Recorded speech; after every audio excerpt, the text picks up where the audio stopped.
Hello again, Mal. Thank Hi. you again for offering your time and wisdom at this time of need. Would you like to tell us a little about the third noble truth in this time of COVID-19? Yeah, my pleasure. So I'd like to begin the discussion about well, it's not really a discussion, it's more a presentation about the third truth by referring to a saying that I found in ACT. ACT is acceptance and commitment therapy. And it goes like this: if you do what you've always done, you're going to get what you always got. And it's a really quite a lovely saying. And it's kind of reflectant of a principle that we find in Buddhism, although the principle we find in Buddhism is much more sophisticated than just that. This principle is dependent arising. And dependent arising is the way the Buddha explained how things come to be and also how they change and disappear. So it's an explanation of life, basically. And it's quite complex. However, in the sutras, it's often represented quite simply like this. And this is the phrase from the sutras. Oh, I can't find it, but I can remember it. When this is, that is. When this is not, that is not. So I'll just double check that. I think that's the way it goes. When this is, that is. Because this arises, that arises. When this is not, that is not. Because this ceases, that ceases.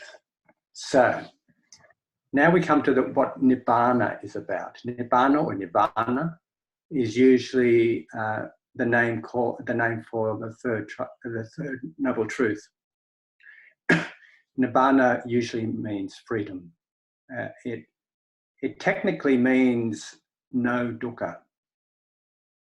I mean, I won't go into the translations or what I understand of the translations, but essentially it is no dukkha. It's not explained as a thing, but it's more explained in its absence of something. It's absent of dukkha. And this is psychological freedom.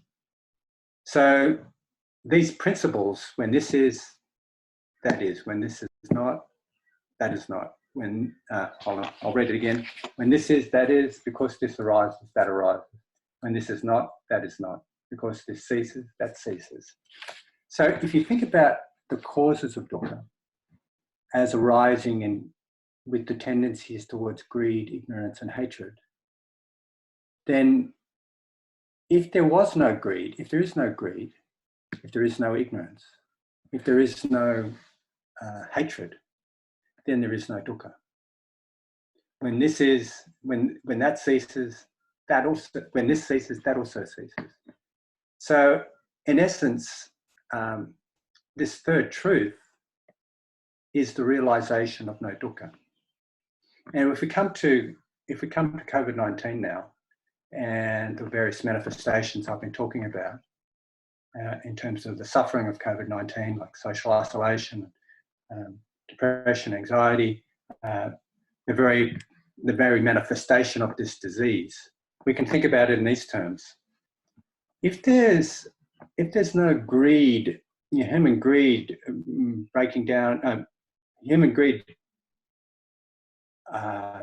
seeking financial gain from encroaching on forests. If there's no human greed trying to get financial gain, for example, or even delights from consuming exotic foods, exotic wild animals. If there's no ignorance about the interconnection of forests and life and how we're all part of an interconnected cosmos rather than just the importance of human-dominated presence. I didn't quite say that correctly, but instead of humans being the dominant species, the fact that we're actually sharing this planet with a whole range of different species, and we have to live in balance. If we don't have ignorance about that, in fact, if we have wisdom about that, and also if there's no disregard, if there's no aversion, if there's no complete denial of the interdependence of living things. If there's no hatred towards animals, if there's love towards animals, if there's compassion and so on, if that occurs, then the opportunities for COVID-19 coming into the world reduce, if that makes sense. So in terms of its transmission, where we're at right now, we're involved in social distancing, we're involved in washing our hands, we've been asked to wash our hands, we've been asked to do lots of things. We've been asked to let go of many pleasures. We've been asked to restrain in many ways. If we cannot restrain, if we succumb to, say, the ignorance of thinking that we're entitled and we can get away with it, it's everyone else. If we succumb to that, then the transmissions escalate. They grow in an exponential manner. If we want to flatten the curve, we have to restrain. We have to do things against the flow of greed, ignorance, and hatred. So, coming down to our personal suffering and freedom from that, if there's no tendency to feed into and believe the erroneous thoughts that we have in our ruminations, such as, I'm a failure, I'm no good, I'm useless, I'm hopeless, it's not fair, etc., etc. When we don't do that, when we don't believe that, then we have freedom from identifying with those thoughts and beliefs. We have freedom, we have a kind of what's called a metacognitive insight, seeing that thoughts are not necessarily facts to be believed. And when we no longer have aversion towards the realities of uncertainty, like life is very uncertain. In fact, that's one of the three characteristics of existence, being impermanence, everything changes, unreliability, uncertainty,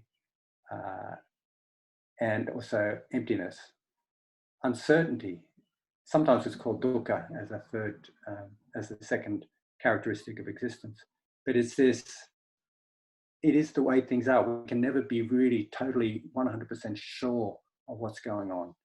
And the more we are intolerant of that, the more we'll have suffering. So if we can actually tolerate the discomfort of being uncertain, if we can hang in there with that, then we can find the freedom from worry. We can find the freedom from the mental torment that starts with uncertainty and builds up into something completely different. So, and at a supreme state, at a supreme level, supreme awakening is uprooting the tendencies for grasping after a self, for example, believing that we're something moving through space and time, an entity that's unchangeable and independent, meaning not interdependent, and also an enduring source of happiness. When we can crack through that delusion or the illusion of self by cultivating wisdom, by cultivating living ethically, and by cultivating our minds with meditation, then we can awaken to the way things are. We can just be present, free. So I think that's enough for the third noble truth. You make very complex pieces digestible. You open up the wisdom of the Buddha in a very accessible way, and lots of food for thought, Mal, and I really appreciate you sharing so succinctly what on the one hand is really profound, and on the other hand also like, yeah, exactly, of course, that's how it is. Yeah. So thank you so much, and we'll see you back for the fourth noble truths. Thank you.